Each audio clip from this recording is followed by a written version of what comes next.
Settle down, do settle down now, children. Please remember where you are. England, not Romania. Now, in the following lecture, I shall begin to introduce a new subject, recently implemented into the syllabus to keep in time with our newest chauvinistic discoveries. This new matter comes under the name of Jingoistic Teachings for the Bettering of the OAC using the AAT. Pardon? What's that, you ask, lad?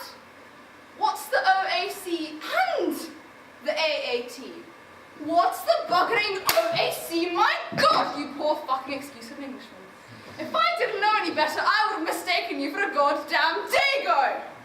The original Anglo-Saxon clan, my boy. Or did you forget you belong to the most accomplished race living? As for the AAT, you should have been taught that by whatever old slag sprang legs.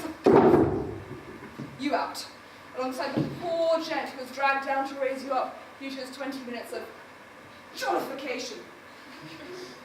Now, to put an end to your profound ignorance, the AAT outlines everything that this great country stands for. Aggressive, alt-right tranquility, my boy.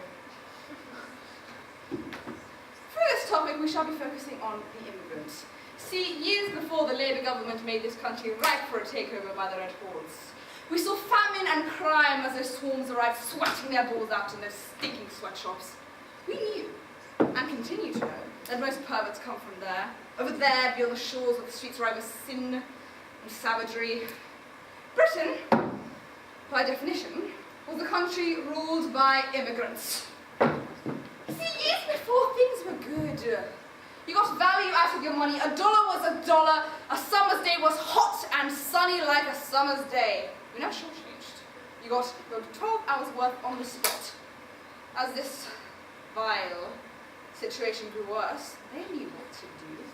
Take the matter into their own hands until every single last vulgar alien was stripped down from their tower and put down to work to feed our own needs. Instead of taking our jobs and our livelihoods, we've converted them into something useful. Now those yellow-teeth vultures have eyes that only send out a couple of shots. We've trained them, we've educated them in what their role is to be in this empire. As we sit talking of rape's delight, exchange a tale or two of cold blood deeds we've done in Ali's darkest hell and heinous escapades too heinous to retell, they will work and work until their blood runs dry and their debt is paid. The immigrant has many qualities which makes them the perfect labourer to contribute to our British land. They have no sense of morality, they are easily bribed, and they find it awfully difficult to think for themselves. This makes them really quite perfect to manipulate. Their rabid desires are so easily accomplished. We must, however, remember that during the swarm of the early 2000s, many of these aliens fell during their attempts to reach our golden land. Whether it was by boat or plane, they all insisted on the same thing. We are all the same. We're all the same! We are not all the same! We are of a higher class. We are of a higher breed. We are the original Anglo-Saxon fucking clan!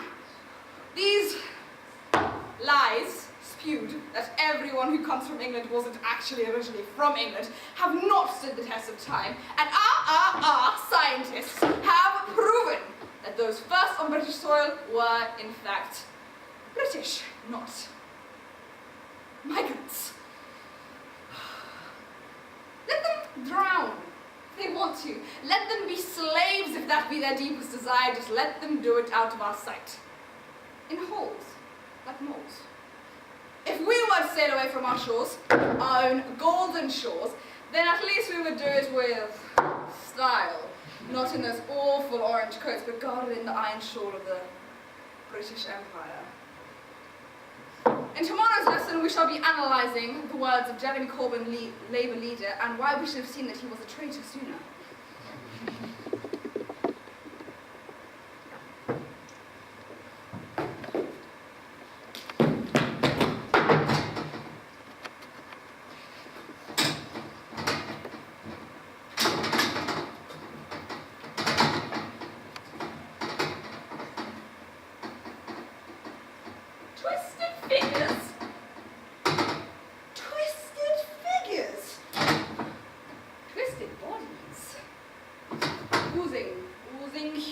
humanity, your time gone by, humanity which has now run dry.